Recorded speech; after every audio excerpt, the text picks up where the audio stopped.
एक बार फिर से तहे दिल से आप सभी का बहुत बहुत स्वागत करती हूँ।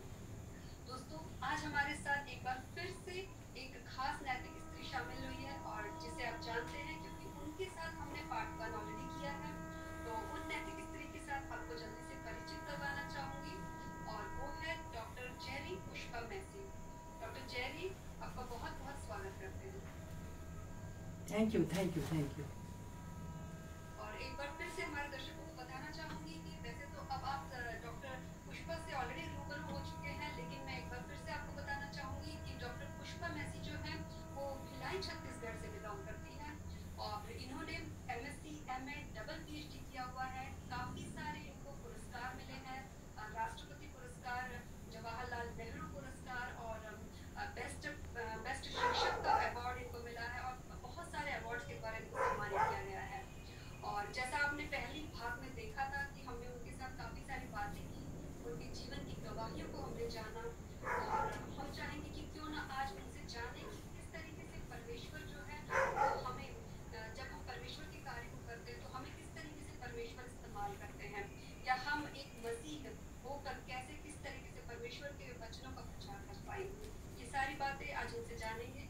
तो डॉक्टर पुष्पा, हम चाहते हैं कि आप हमारे दर्शकों को इसके बारे में विस्तार में कुछ बताएं। जी हाँ, बहुत बहुत धन्यवाद।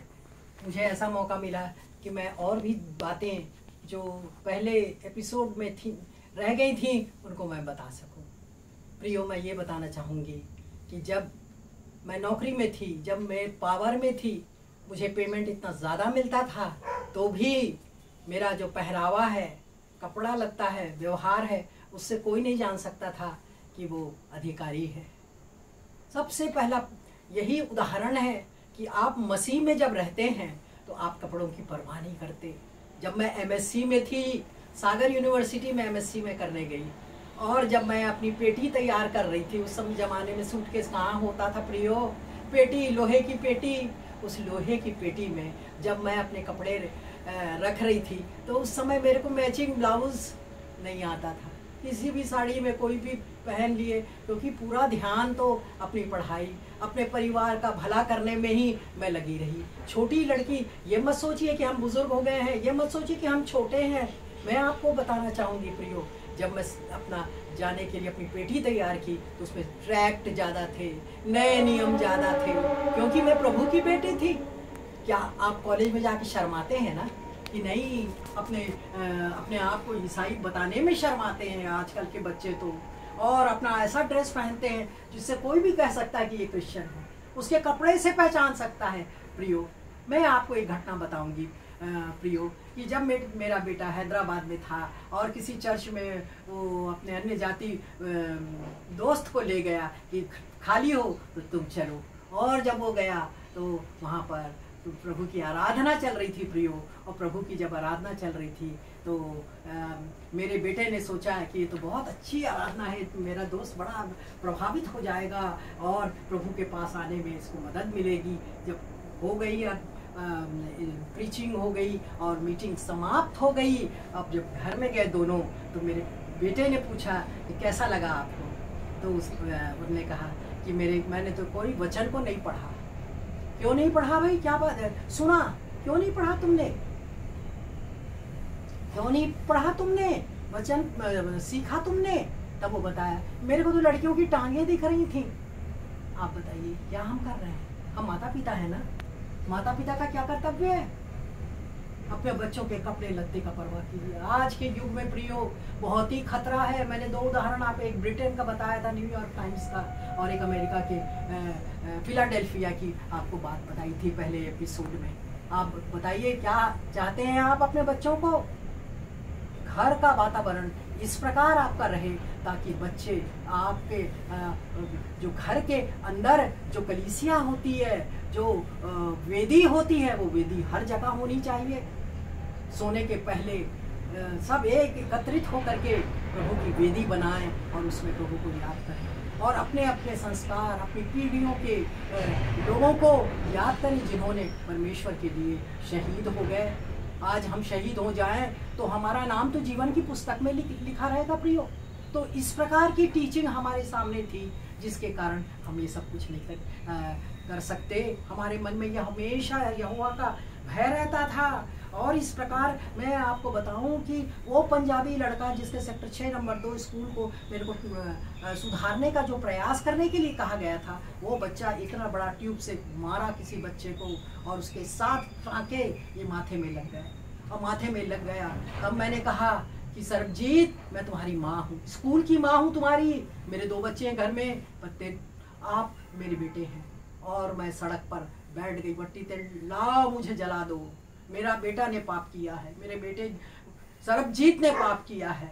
और सरबजीत को किसी ने बताया, दौड़ कर आया, मुझे बाहों में ले लिया। मेरी अम्मा, मैं अब ऐसा नहीं करूँगा, ऐसा नहीं करूँगा मैं।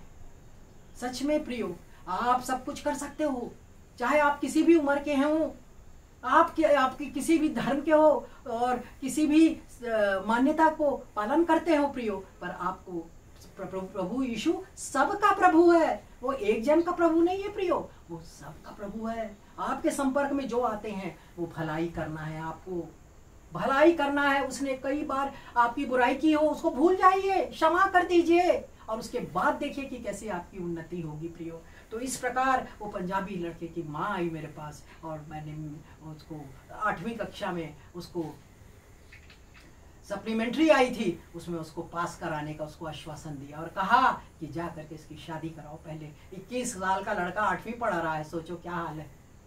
और वो लेडी पानी पानी हो गई प्रियो और कहने लगी, आपका धर्म मुझे बहुत अच्छा लगता है कि सब माफ कर देते, सब किसी के चीज़ों को याद नहीं करते। हमने कहा नहीं, हम नहीं करते, हमारा पिता का, हमारा यीशु मसीह हमको सिखाया है।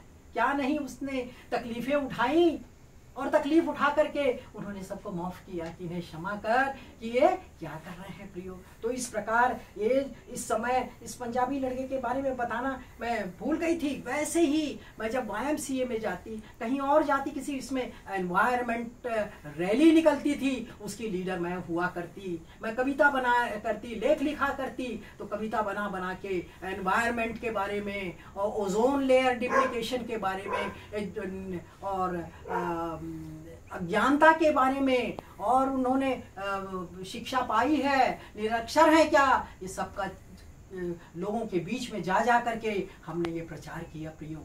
कभी भी ये नहीं सोचा, कभी कभी तो उनके लिए कुछ लेकर के जाते थे और जेल में भी वो डिस्ट्रीब्यूशन क्रिसमस में और ईस्टर में जा करके देते प्रियो। आज सब सभी कर सकते हैं, कौन नहीं कर सकता इस काम को। और जब प्रभु पूछेगा कि जब मैं भूखा था तो तुमने मुझे खाने को दिया, जब मैं प्यासा था तो तुमने मुझे पानी दिया, और जब मैं घर नहीं था मेरे पास, परदेसी था, तुमने मुझे घर दिया।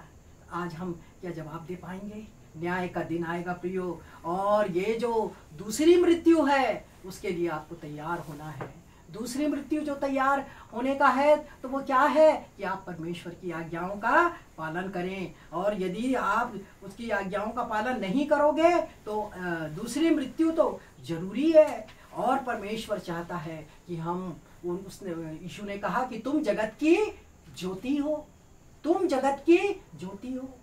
ज्योति का मतलब क्या? अंधकार को दूर करने वाला। अंधकार क्या चीज है? पाप का अंधकार दूर करने वाला, वो है ज्योति। मैं जगत की ज्योति हूँ। और दूसरी बार उन्होंने कहा तुम जगत की ज्योति हो। हम उसके बेटे और बेटियां हैं, हम जगत की ज्योति बने प्रियो, और लोगों को सिखाएं कि किस प्रकार अपने जीवन को वो कर सकते हैं। तो जगत की ज्योति के लिए परमेश्वर ने यही कहा कि तुम सबसे मेल मिलाप करो, प्रेम करो। प्रेम करोगे तो सभी आपके दोस्त बन जाएंगे। आप प्रेम कीजिए, आप सबके साथ मिलकर रहिए। मान आपके घर में कुछ गलत काम कर दिया किसी ने, पानी बहा दिया, कचरा फेंक दिया, लड़ने को तैयार नहीं प्रियो। आप उनको प्यार से समझाइए, नहीं मानते आप खुद उसको साफ कर दीजिए। एक दिन आएगा जबकि उनको लगेगा कि हाँ हमने गलत किया है। तो प्रियो, इस प्रकार आप अपनी सेवा को कंटिन्यू कर सकते हैं, और आप जो कर रहे हैं वो आपके बच्चे देखेंगे, आपका वंश देखेगा और उसी को कंटिन्यू करेगा। परंतु क्योंकि जैसे लिखा हुआ है कि बच्चे सुन करके नहीं सीखते, वो देख कर सीखते हैं। अपने माता पिता को देखेंगे। कई परिवार मैंने देखा कि माता पिता ने अपने आप को अनुशासन में नहीं रखा और उनके बच्चे बर्बाद हो गए। मेरे पास कई कार लेकर के आते कि मेरी बेटी ने तो वो अपना नस काट लिया है, दरवाज़ा बंद कर लिया है, आप चलिए ना आंटी, आप चलिए ना आंटी। और मैं उनके पास जाती, कहती बेटा तुम खोल दो, वैसी आंटी आई है, वैसी आंटी आई है, आपको प्यार करती है। ये लोग बहुत खराब हैं आपके माता पिता, उनने कुछ नहीं किया आपके लिए बेटा, पर आप हम करेंगे, माता पिता आपको समझाएंगे तो धीरे से खोलते हो, बताते हैं मेरे माता पिता हमसे ऐसा व्यवहार करते हैं। दोनों ड्यूटी चले जाते हैं, उसके बाद हम लोगों की परवाह नहीं करते हैं। नहीं प्रियो, बच्चे परमेश्वर के दिए हुए दान हैं, इन दान की सुरक्षा हमें करनी है। वो दान हमारे शारीरिक अभिलाषाओं से उत्पन्न नहीं हुए हैं, ये सब कुछ उसकी आशीष के द्वारा हमें मिले हैं। कितने लोग की औलाद नहीं रहती, बच्चे नहीं रहते और रोते रहते हैं, पर जिनके पास बच्चे हैं तो हम बच्चों को प्यार से रखना सीखें और अनुशासन में रखना सीखें। मुझे याद है वो दिन जबकि हम छोटे थे तो मेरे पिता लालटेन लेकर के यहाँ पर रखते थे और सबको देखते थे, और एक छोटी सी सूटी लेते थे जो रात को पढ़ते पढ़ते सो जाता तो सड़ से लगाते थे, और हम लोग जग जाते थे डर के मारे और फिर पढ़ते रहते थे। तो बच्चा छड़ी से नहीं मरेगा, मगर आप उसको नहीं मारोगे तो वो पाप में पड़ेगा और अपने जीवन को बर्बाद कर देगा। हमारा कर्तव्य है माता पिता का कि इस प्रकार टीनेजर बच्चों की रखवाली कीजिए। कौन है उसका दोस्त, किसके घर ये जाती है, किसके घर मेरा बेटा जाता है, क्या वो रात को जग करके कंप्यूटर और ये मोबाइल है उसको देख रहा है?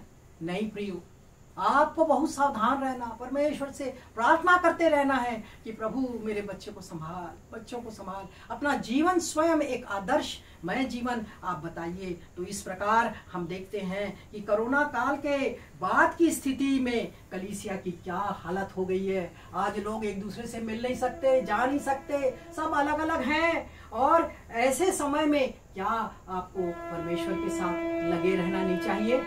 आप लगे रह सकते हो, अपने परिवार के अंदर जितने लोग रहते हैं उनके साथ आप रह सकते हो। आप अपने जीवन को ऐसा रखो दूसरी मृत्यु आपको ना उसको पकड़े। आप पहली मृत्यु तो मर गए, सबको मरना है, एक भी इस जीवन में कोई भी मनुष्य जीवित नहीं रहेगा, वो सब मरेगा ही, परंतु दूसरी मृत्यु आपको नहीं होगी। पहली मृत्यु के बाद ही आप परमेश्वर के यीशु के साथ उसके साथ बादलों पर चलेंगे और उस राज्य को आप भोगेंगे। जब न्याय का दिन आएगा तब न्याय के दिन वो कहेगा हाय मेरी बेटी और हाय मेरी बेटा, तूने मेरी वो गरीबों की सेवा किए और जो बंधन में थे, जो जेल में थे, उन सब की सेवा की। आओ मेरे लोग, न्याय के दिन वो कहेगा अपने जो लोग आएंगे, भेड़ को अलग करेगा और बकरियों को अलग करेगा। भेड़ उसके दाहिने हाथ पर रहेगी, वो स्वर्ग की राज्य की पूंजी उसको देगा, और जो बाएं में होगी वो कहेगा अधोलोक के साथ तुम जलती हुई आग में चले जाओ। क्या हम वो चाहते हैं? क्या हम दूसरी मृत्यु अपनी चाहते हैं? नहीं प्रियो, हम नहीं चाहते, क्योंकि उसमें लिखा हुआ है कि धर्मी कभी दूसरी मृत्यु का भागीदार नहीं होता। वो परमेश्वर के साथ लगे रहना चाहता है, अपने बच्चों को, अपने वंश को उसी प्रकार वो चलाए रखता था। आप दाऊद के जीवन को आप देखिए कि किस प्रकार वो दाऊद, वो एक अन्य जाति का व्यक्ति, वो पुकार रहा है कि अरे तुम्हारे कोई नहीं है तुम्हारे परमेश्वर जो मेरा सामना कर सके, गोलियात के लिए कहते हैं। तब वो छोटा लहुरा बेटा, छोटा लड़का जो बिल्कुल अभी जवान की सीढ़ियों की दहलीज पर ही उसने कदम रखा, उसने सोचा कि ये व्यक्ति मेरे परमेश्वर को ललकार रहा है। और क्यों ललकार रहा है? वो खुद चला गया, गोफन लेकर के 5 पत्थर चिकने चिकने उठाए और पहली ही गोली जो मारी वो गोलियात के माथे पर लगी और वो गिर गया। अब गिरने पर भी आप देख सकते हो कैसे गिरा, मुंह के बल। इसका तात्पर्य यह है कि वो पैर छू लिया और वो डेथ हो गई। और दाऊद ने उसके गर्दन को लेकर के सबको दिखाया कि मेरे परमेश्वर को जो इस प्रकार अपमानित करेगा तो उसका यही हस्त्र होगा। हमारे सामने लोग हमारे ईश्वर को कुछ बोलते हैं और हम चुपचाप रहते हैं, हमको शर्म आती बताते हुए, तो ये कितनी गलत चीज है प्रियो। बिल्कुल गलत चीज है। जिसका हम आशीष पाते हैं तो उन आशीषों को हम और कुछ नहीं तो हम उसका बारे में नहीं सुन सकते। कोई गलत यीशु मसीह को स्वयं हम देखते हैं कि मंदिर के सामने जब वहां पर व्यापार चल रहा था और उस व्यापार में सब बेच रहे थे, कोई कबूतर बेच रहे, कोई जानवर बेच रहे, कोई अन्य चीजें, वो कोड़ा सोटा उठाया उन्होंने और उसके वो सोटे को लगा करके तो तुमने मेरे परमेश्वर के भवन को डाकुओं की खोह बना रखा है। आप देख रहे हैं, आपको परमेश्वर की धुन खाए जाना चाहिए। आपको बिल्कुल मना करना चाहिए कि नहीं, ये ऐसा नहीं है। उसके लिए लोग आपको मन बोलेंगे मगर फिर भी आप उसमें स्थिर रहेंगे। मैं इन महिलाओं को जो बुजुर्ग हो रही हैं और होंगी, मैंने सिस्टर से ये अनुरोध किया था कि सबके लिए ये वचन है, केवल उनके लिए नहीं। ये पीढ़ी जो मेरी पीढ़ी है वो तो चली जाएगी, परंतु मेरी बातें तो नहीं जाएंगी। बच्चे तो रहेंगे और बच्चे नई पीढ़ी को पैदा करेंगे। और नई पीढ़ी कैसी होगी, हमको नई पीढ़ी के बारे में सोचना है। आपने ब्रिटेन अमेरिका के बारे में देखा, भारत को ऐसा नहीं बनना। भारत तो आध्यात्मिक देश है प्रियो। इस आध्यात्मिक देश में किस प्रकार एक दूसरे का बहनों के लिए ढेर सारे त्योहार, पति के लिए ढेर सारे त्योहार और पत्नी के लिए भी उपवास रखा जाता है। क्या हम ऐसे ही वफादार हैं अपने परिवार के लोगों से? क्या हम ऐसे ही वफादार हैं अपने प्रभु यीशु मसीह के? जब हम वफादार रहेंगे, उस दाखलता से चिपके रहेंगे और उसकी जो शाखाओं के समान हम उनके फल हम में दिखाई देंगे। फल जो है वो हमारे पास पड़ोस मोहल्ले वाले कहेंगे, मैसी आंटी कितनी प्यारी है, जाओ ना जो उनके से मांग लाओ और करिया पत्ती ले आओ, मीठा नीम ले आओ, जाम फल रहे हैं, पपीता फल रहा है, नारियल फैल रहे हैं, जाओ ना भर के मांग के ले आओ। क्या हम ऐसे ही हैं? नहीं सिस्टर, जैसे आपने बताया कि किस तरीके से आपने परमेश्वर के वचन को लेकर हमको ये शिक्षा दे रहे हैं कि हम किस प्रकार से पृथ्वी का ये जो ज्योति आपने कहा, जो ये वचन आपने कहा कि हम किस प्रकार से ज्योति बनकर दूसरों के जीवन में प्रेम दिखा के परमेश्वर के वचन को फॉलो